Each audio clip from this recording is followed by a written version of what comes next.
आज 17 मई से अधिक मास प्रारंभ हुआ है जो 15 जून तक चलेगा।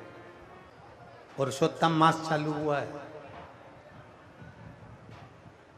अधिक मास चालू हुआ है। 5 चीजें अधिक मास के महीने में शिव जी के लिए आप करिए।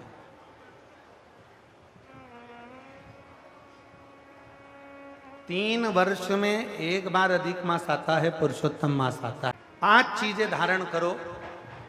आज 17 मई से अधिक मास प्रारंभ हुआ है जो 15 जून तक चलेगा। इस 15 जून तक के अधिक मास में 5 चीजें अपने अंदर धारण करना है। पहले नंबर का, शिव जी को 1 लोटा जल सुबह से लेकर शाम तक के बीच में कभी भी चढ़ाना जरूर है।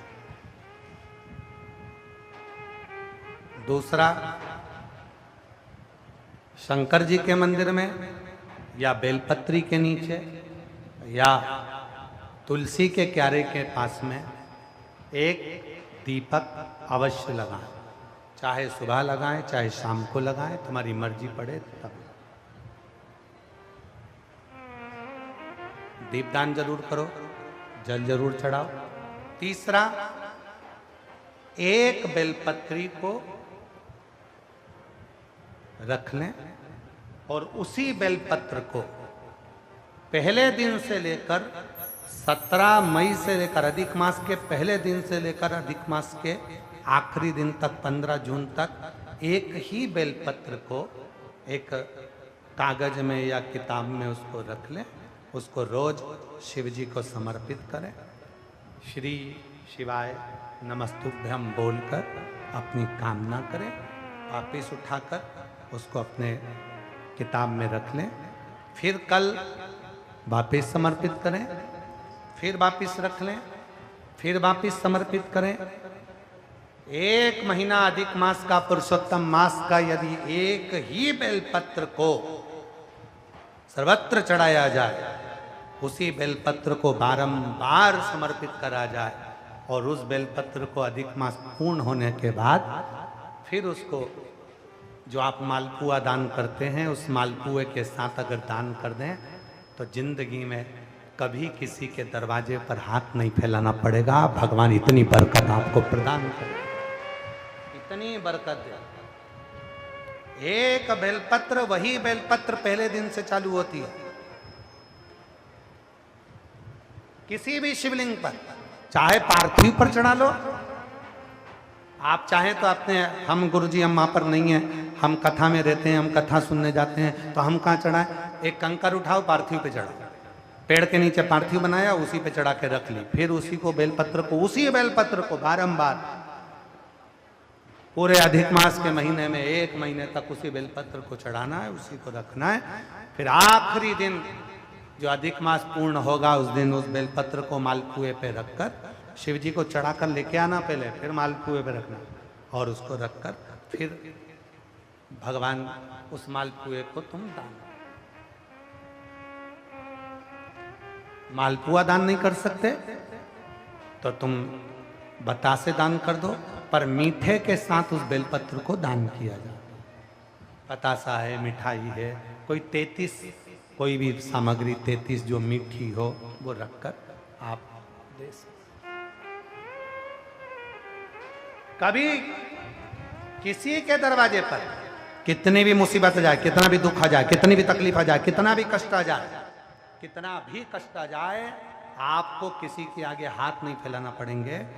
लक्ष्मी की व्यवस्था स्वयं मेरा कुबेरेश्वर महादेव, मेरा महाकाल राजा, मेरा विश्वनाथ स्वयं एक बेल वही चलना। 5 चीजें करना है आपको। पहले नंबर पर जम के बोलो जल, दूसरे नंबर पर दीप, तीसरे नंबर पर बेलपत्र, चौथे नंबर पर भगवान शंकर के मंदिर में नंदी के दोनों सींगों के बीच में से शिव के शिवलिंग का दर्शन। नंदी के जो सींग है उन सींग के मध्य में से भगवान शंकर का दर्शन। क्यों? इसलिए अगर पुरुषोत्तम मास में, अधिक मास में हम नंदी के दोनों सींगों के बीच में से शंकर के शिवलिंग का दर्शन कर लेते हैं तो अपने अंतिम सांस तक शरीर के अंदर कोई बड़ी बीमारी कभी नहीं आती, कोई गंभीर बीमारी कभी नहीं, क्योंकि ज्येष्ठा का अधिक आया है। ज्येष्ठा का जो अधिक होता है उसमें अगर सींग, दोनों सींगों के बीच में से शिव के शिवलिंग का दर्शन करिए, शरीर में कभी कोई बड़ी बीमारी, ऐसी बीमारी नहीं आएगी जिसका इलाज है ही नहीं। रोगी ने होकर, कष्ट भोग कर शरीर को नहीं त्याग, बहुत बड़ी बीमारी के साथ शरीर का त्याग नहीं करो। चौथा और 5वें नंबर पर भगवान शिव के मंदिर में, भगवान शंकर के मंदिर में या शिव कथा में या जहां हो वहां प्रदोष काल में, प्रदोष का समय, सूर्य डूबने का समय जब हो उस समय पर 5 बार 7 बार या तो पंचाक्षर मंत्र नमः शिवाय या षडाक्षर मंत्र ओम नमः शिवाय या श्री शिवाय नमस्तुभ्यम का जप करें। 5 बहुत, ये 5 अधिक मास में शंकर की 5 चीजें धारण कर लो। उसमें सबसे ज्यादा जरूरी जो है जल, दीप, बेलपत्र वही चढ़ाना, वही लेकर आना। कभी कभी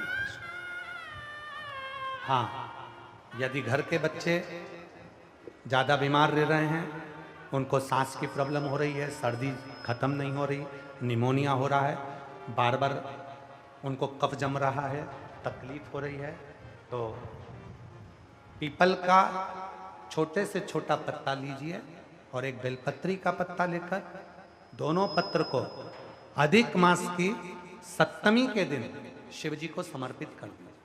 पिपलेश्वर महादेव का नाम लेकर उसको समर्पित करिए। उन दोनों को उठाकर लेकर आ जाओ।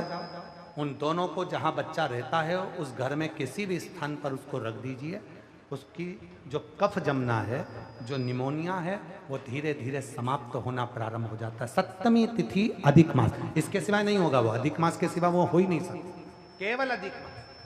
अधिक मास की 7वीं तिथि को पीपल का पत्ता, छोटा ही बेलपत्र का पत्ता समर्पित किया। नाम लेना है पिपलेश्वर महादेव। क्या नाम है? जम के बोलिए जरा, पिपलेश्वर महादेव।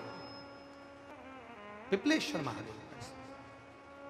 अधिक मास जानते हो ना, अब की बार आ रहा है, 3 से चालू होगा। 2 जेठ हैं,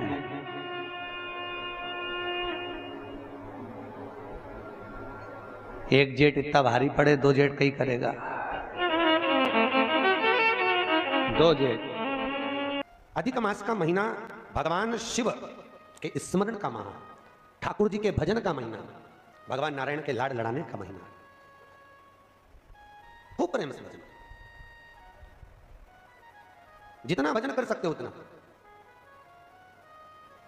और काउंट कर नहीं कि कितना भजन करा है। कई लोग हाथ में वो बटन दबाते रहते हैं, राम राम राम राम।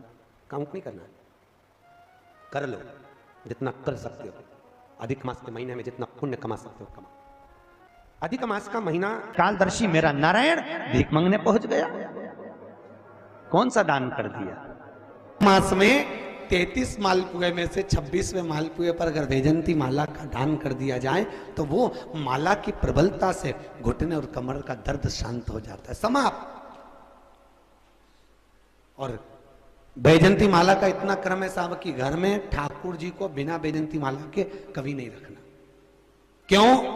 शास्त्र कहता है हमारे घर में अगर किसी ने टोना करा, हमारे घर में हाय लगी, नजर लगी, या हमारे घर में थोड़ी सी भी परेशानी आती है तो वैजंती माला में जो मनके होते हैं वो अपने आप फटना चालू हो जाते हैं, टूटना चालू हो जाते हैं अपने आप। अधिक मास में प्रयास करिएगा कि जितना बन सके अपनी जिंदगी में उतना शिव तत्व को प्राप्त करने का प्रयास करिए। एक जुआरी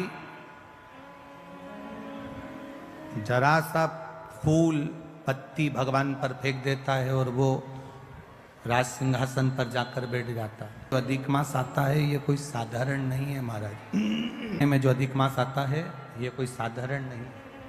बैठे हैं सब समझदार हैं, सबने कथा जान रखी है कि मलमास कौन है, अधिक मास कौन है। हम ज्यादा इसका प्रसंग आपको नहीं कहेंगे कि किसको मारने के लिए, केवल हिरण्यकशिपु का संहार करने के लिए नरसिंह अवतार भगवान ने लिया था।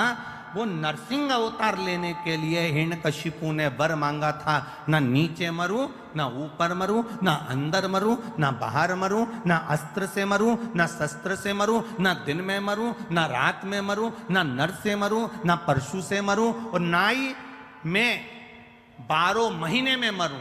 भगवान ने तथास्तु कह दिया था। और एक अधिक कर कर मेरे भगवान ने एक अधिक कर कर मलमास को प्रकट करा, अधिक मास को प्रकट करा, और अधिक मास को प्रकट कर कर उसको उस अधिक मास में नरसिंह भगवान प्रकट होकर हिरण्यकशिपु का संहार करे। अब जो मलमास है इसको मलमास कहते हैं।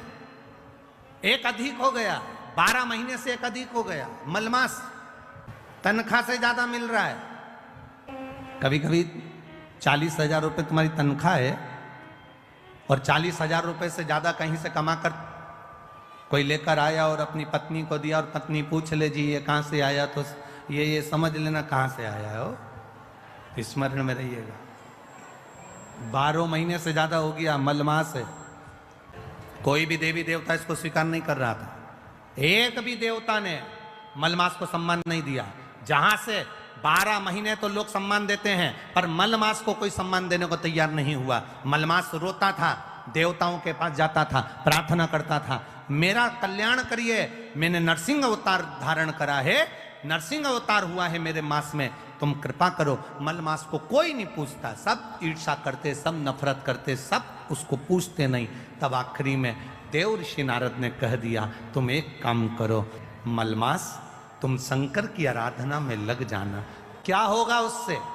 मलमास कह रहा है अगर मैं इतने समय से कर रहा हूं, कई साल निकल गए पर अभी तक भगवान ना मिले, अभी तक मुझे मेरा आदर ना हुआ, अभी तक मेरा सत्कार ना हुआ, और तुम कह रहे हो महीना जब आएगा तुम शिव की आराधना करना, शंकर भगवान तुम्हारा आदर भी कराएंगे, सम्मान भी कराएंगे। जो तुमको आज तक नहीं मिला वो देव अधिदेव महादेव तुमको दिला सकते हैं, वो दुनिया में कोई नहीं दिला सकता। जो शिव दिलाएंगे, जो ओघड़दानी दिलाएंगे, वो कोई नहीं दिला सकता। करो सम्मान। मलमास रो रहा है। आपको पहले भी कथा में कहा था, सारी समस्या का हल, जम के बोलो, जरा जम के बोलो, एक लोटा जल। सुंदर कहा। मलमास जिसको लोग छोड़ दिए, अपशब्द कह दिए, ताने देते हैं, आड़ा टेढ़ा बोलते हैं, वो मलमास 2 लोटा जल लेकर शिव जी की भक्ति में बैठ गया। शिव की भक्ति, आराधना कर रहा है, शिव जी की भक्ति कर रहा है, आराधना कर रहा है। 2 लोटा जल हाथ में लेकर बैठा है, आराधना कर। और मलमास भगवान शिव की भक्ति में लगा तो शंकर जी के नेत्र खुल गए। शिव जी ने जाकर पूछ लिया, भगवान देवाधिदेव महादेव ने जाकर, भगवान शंकर ने जाकर पूछ लिया, आखिर बात क्या है? मलमास नेत्र बंद कर कर हाथ में जल लेकर बैठा, शिव जी को समर्पित करने के लिए शंकर की भक्ति में डूबा था, शिव नाम की भक्ति में तल्लीन।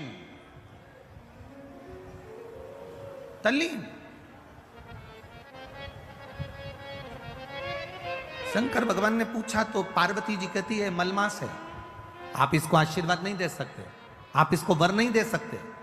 शंकर भगवान ने पूछा आखिर कारण क्या है, कब हुआ ये? तो कहा हिरण्यकशिपु को मारने के लिए 1 महीना अधिक करा था, 1 महीने को आगे बढ़ाया था। ये मलमास, ये अधिक मास 1 महीना आगे बढ़ा हुआ है, इसलिए लोग इससे नफरत करते हैं। शंकर भगवान ने कहा तो क्या हुआ, चिंता मत कर। मलमास के पास शिव जी गए, शंकर भगवान को आते हुए देखकर मलमास ने जल का पात्र ढोल दिया, जल का पात्र ढोल दिया। शिव जी ने पूछा, क्या चाहिए तुझको, क्या चाहिए? बोल। मलमास कहता है कि मुझसे लोग नफरत करते हैं।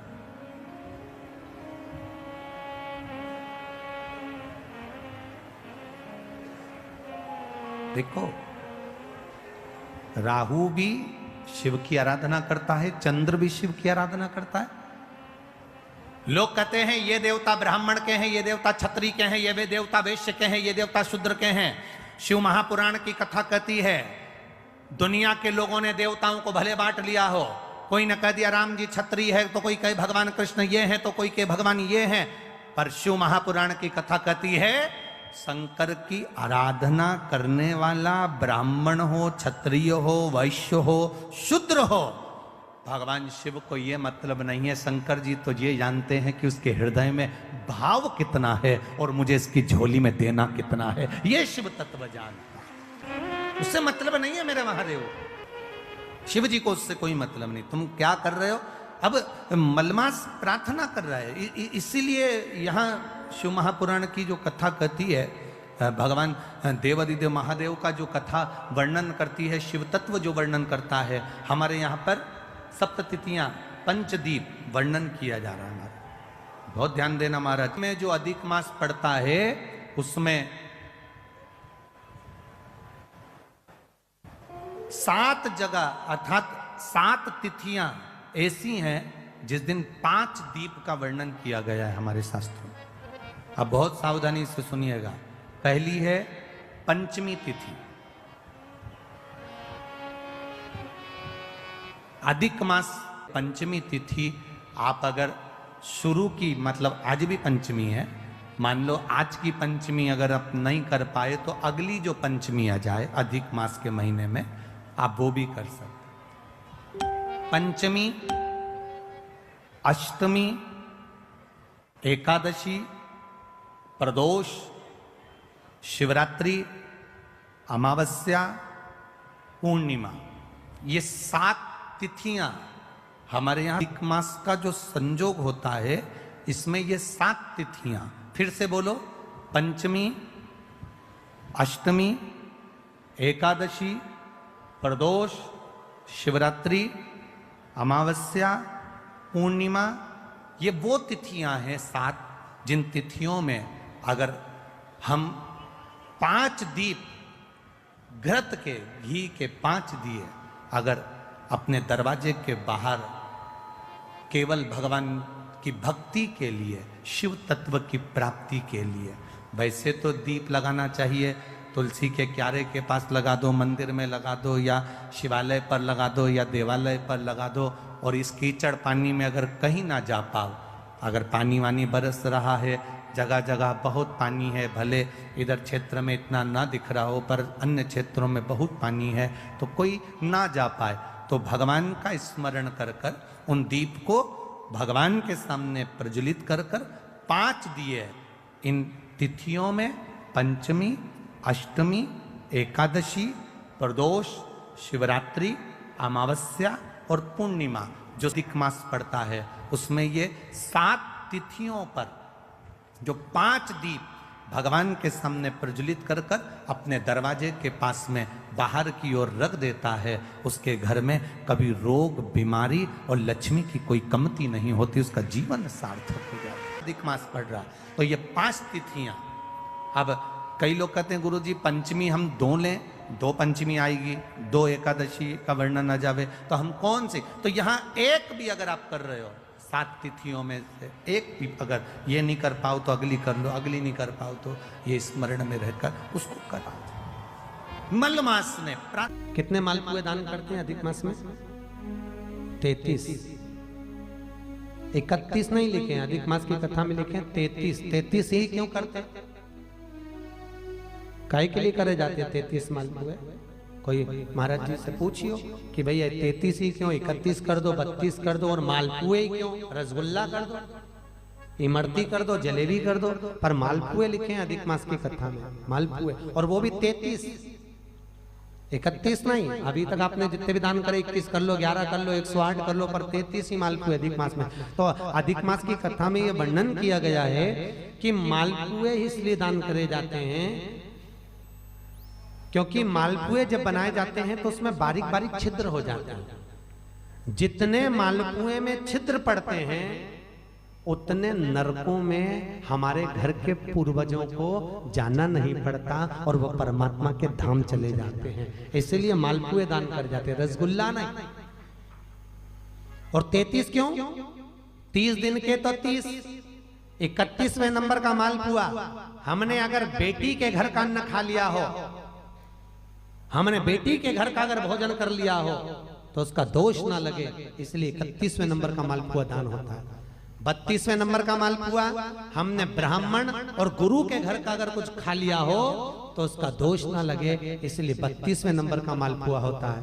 और 33वें नंबर का मालपुआ हमने किसी के घर का सूतक या सावड़ का खा लिया। सूतक सावड़ जानते हो ना आप?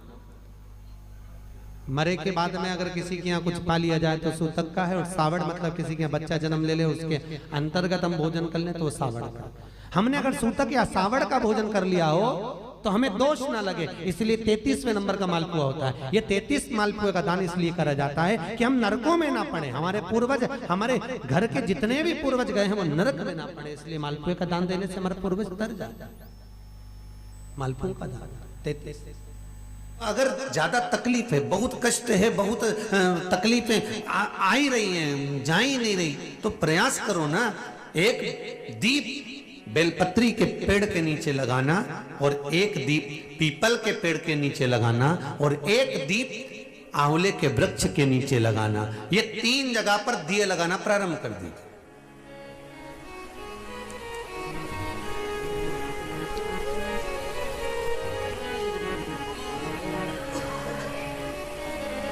और तीनों जगह दीप लगाते समय भाव प्रकट करते रहिए। श्री शिवाय नमस्तुभ्यं, श्री शिवाय नमस्तुभ्यं, श्री शिवाय नमस्तुभ्यं। भाव प्रकट कर दो। वहां जब दीप लगाओ तो अपने मन की कामना कर कर बेलपत्री के वृक्ष के, और शुरुआत कहां से करना है? बेलपत्री के वृक्ष से शुरुआत करना।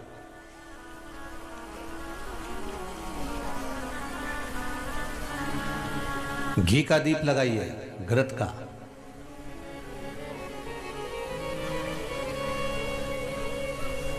और घी का दीप लगाकर बेलपत्री के वृक्ष की छांव में बैठकर, बेलपत्री के वृक्ष की छाया। अच्छा, कई लोग कोई उपाय जब बताया जाता है तो इतने इतने समझदार लोग हैं कि जो गमले में बेलपत्री का पेड़ है ना, उसमें उपाय करते हैं।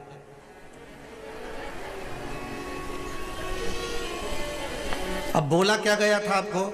जितने भी उपाय बोले गए तो उसमें क्या बोला गया कि बेलपत्री के वृक्ष के नीचे करना। अब इनने काय में करा? बस गमले में। अब तुमने गमले में करा तो गमले में पेड़ इतना बड़ा, पौधा इतना बड़ा, उसकी छाया अपने ऊपर आ रही है क्या? उसकी छाया हमारे ऊपर पड़े तब तो वो वृक्ष कुछ फल प्रदान करे।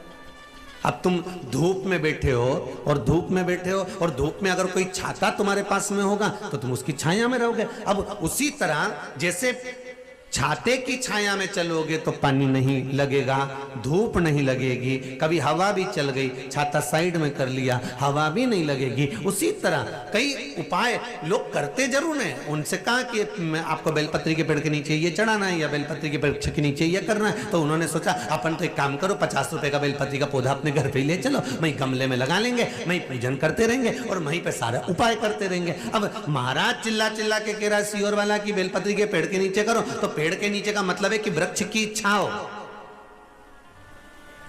हमारे ऊपर होना चाहिए।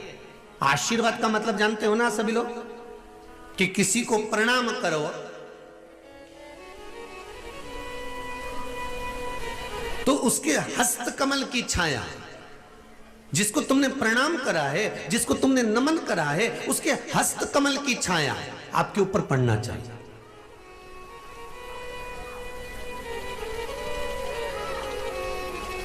हस्तकमल की छाया पड़ना या दृष्टि पड़ना, इन दोनों में ज्योतिषाचार्यों से किसी से पूछा जाए, हम ज्योतिषाचार्य नहीं है, पर किसी ज्योतिषाचार्य से जाकर पूछा जाए कि जब कोई प्रणाम करता है, जब कोई नमन करता है, तो हाथ की छाया या हस्तकमल या दृष्टि क्यों डाली जाती है, उसका कारण क्या है?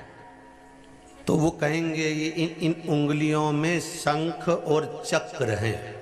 प्रत्येक मनुष्य की उंगलियों में शंख चक्र होते हैं, यहां बने होते हैं, प्रत्येक मनुष्य की उंगली में होते हैं शंख और चक्र। जब वो जो झुकता है, प्रणाम करता है, उस पर जब अपने हाथ उठाकर आशीर्वाद देता है, तो ये शंख और चक्र का भाव उसके ऊपर किरण के रूप में प्रकट हो जाता है, और उसके ऊपर कोई ऐसा काम हो रहा होता है या उसको कोई दुख आने वाला होता है, तो बुजुर्गों के, गुरु के, घर के बड़ों के, कोई बयों के, चाहे संत महात्मा, साधु जन, ब्राह्मण जन, संत जन का जब हाथ उठता है और उसकी उंगलियों का प्रकाश उस जीव पर पड़ता है, तो फिर जो दुख आने वाला होता है वो कुछ समय के लिए टल जाता है। इसलिए कहते सुखी रहो। कोई माता पिता अगर आशीर्वाद देंगे तो आशीर्वाद हाथ उठा कर कहेंगे बेटा खुश रहो, बेटा आनंद में रहो, सुखी रहो। गुरुजी के पास जाओगे तो गुरुजी एक धप्प मार कर कहेंगे जा जा चल जा, आनंद से रहे, आशीर्वाद दे दिया। तो ये जो आशीर्वाद है, ये उंगलियों से निकलने वाला जो शंख और चक्र प्रत्येक मनुष्य की उंगली में होता है, भगवान ने दिया इसलिए है कि आप उससे किसी ना किसी को वर प्रदान करते रहें, आप किसी का कल्याण करते रहें। उसी तरह दृष्टि है, आशीर्वाद हाथ उठाकर भी दिया जाता है, नेत्र दृष्टि से भी दिया जाता है।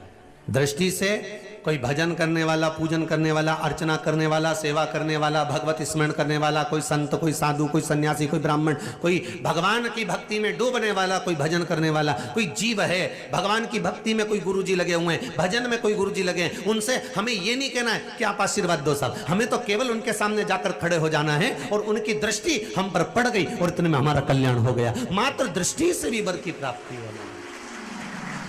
किसी साधु जन की, किसी गुरु जन की, किसी महात्मा, किसी संत, किसी जोगी, कोई सन्यासी, कोई तपस्वी, कोई ब्राह्मण जन की मात्र दृष्टि भी पड़ गई तो सुखी हो गया।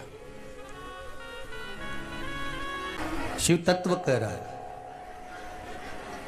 3 जगह पे वृक्ष का स्मरण, दीप का स्मरण करें। पहला कहां लगाना है? जम के बोलिए जरा, बेल पत्र के वृक्ष के नीचे, ठीक है। दूसरा पीपल के वृक्ष के नीचे, और तीसरा आंवले के वृक्ष के नीचे। ये 3 जगह पर कहते हैं ब्रह्मा, विष्णु और महेश, इन तीनों को दीप लगाने के बराबर फल प्राप्त हो जाता है। या ब्रह्माणी, लक्ष्मी और पार्वती, इन तीनों को दीप लगाने के बराबर फल प्राप्त हो जाता है। ये 3 जगह पर लगाया गया दीप, 3 जगह पर प्रकट करा गया दीप का फल प्राप्त हो जाता है। साउंड आज ठीक नहीं है बाबू, इसको सेट करिए जरा।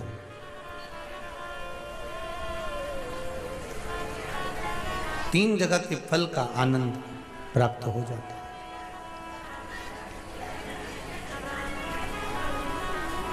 शिव महापुराण की कथा कर रही है, भगवान शंकर का पावन चरित्र वर्णन कर रहा है। दीप लगाते समय एक बात का स्मरण आपके जीवन में रहे,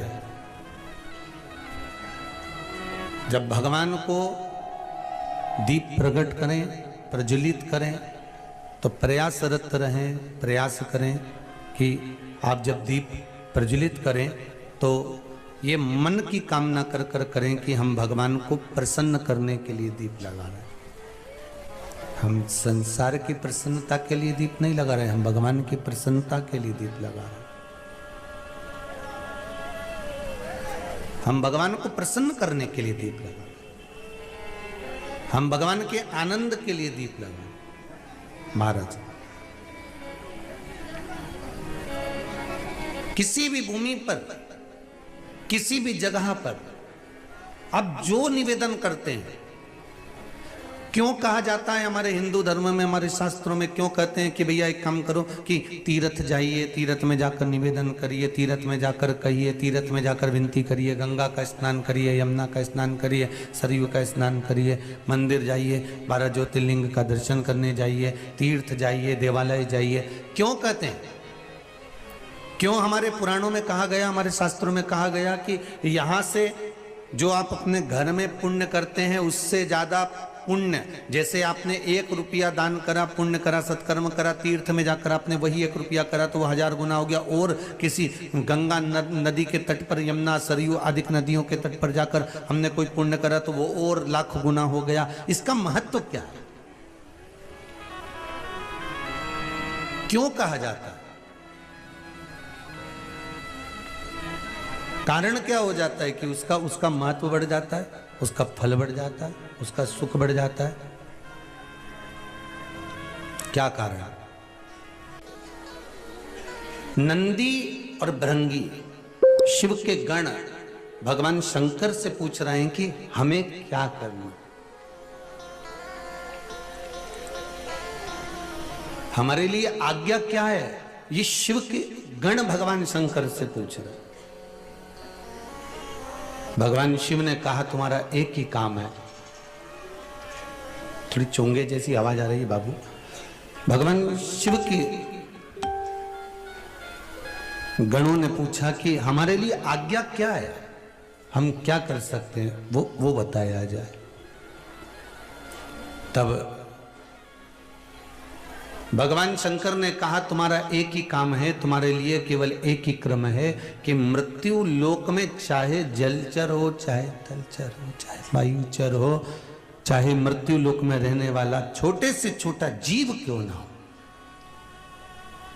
उसके भीतर क्या चल रहा है और वो क्यों रो रहा है, उसके रोने का कारण क्या है, उसको क्या दुख है, ये आप मुझ तक पहुंचा दें। किस किस ने देखी बैजंती माला? अरे बोलो तो सही। छोटे छोटे मन के होते हैं उसमें, छोटे छोटे मन के बैजंती माला। आप बोलेंगे दुकान पे तो वो दे देगा, यहाँ मिल जाएगी, ऐसा नहीं है। यहाँ मंगरूल नाथ में तो दुनिया की चीज मिल जाए, मिले कि नहीं मिले, पर भाव होना चाहिए आपका लाने का। बैजंती माला का क्रम जैसे 3 तुलसी होती है, एक रामा तुलसी, एक श्यामा तुलसी और तीसरी बिमला तुलसी। कौन सी तुलसी? बिमला। रामा तुलसी जो आपके घर में लग रही है, श्यामा तुलसी जो श्याम कलर की। घर साफ नहीं तो दिमाग भी साफ नहीं। बिमला तुलसी। जैसे 3 तुलसी होती है, एक रामा तुलसी, एक श्यामा तुलसी और तीसरी बिमला तुलसी। कौन सी तुलसी? बिमला। रामा तुलसी जो आपके घर में लग रही है, श्यामा तुलसी जो श्याम कलर की होती है और बिमला तुलसी वो तुलसी जिसका आधे से भी आधा, इतना बड़ा भी अगर उसका पत्ता है, उस पत्ते का भी 1/4 हिस्सा, मात्र इतना बड़ा हिस्सा अगर शुगर का मरीज खा लेता है तो उसकी शुगर लेवल में हो जाती है, शुगर लेवल में। और 1 हफ्ते में केवल 1 बार इतनी बड़ी बिमला तुलसी को खाना पड़ता है, तब जाकर फिर कितनी भी डॉक्टर से चेक करवाओ, शुगर की बीमारी कभी रहेगी ही नहीं। हफ्ते में केवल 1 बार इतनी तुलसा, उस बिमला तुलसा को खाना। कौन सी तुलसा? जम के बोलो, बिमला तुलसा। पर उस बिमला तुलसा का प्रमाण हाँ शास्त्र तो करता है, पर जो वेद हैं, डॉक्टर हैं, औषधि वाले हैं, वो इसलिए नहीं करते हैं क्योंकि इस तुलसा का एक नियम है। इस तुलसा की, अगर बिमला तुलसा की एक पत्ती भी, मान लो आप किसी की ईर्ष्या है, किसी से किसी का झगड़ा है, किसी का किसी से झगड़ा है और उसके यहाँ शादी है और शादी में उसने मिठाई बनवाई और मिठाई में अगर चाशनी में अगर बिमला तुलसा का एक पत्ता भी डाल दिया तो 1 बोरी शक्कर की चाशनी भी पानी हो जाती है। इसलिए उस बिमला तुलसा को शास्त्र में, वेदों के डॉक्टर लोग औषधि वाले नहीं बताते, ये बिमला तुलसी छुपी हुई होती। कितनी तुलसी? 3। पहली जम के बोलो रामा, दूसरी श्यामा और तीसरी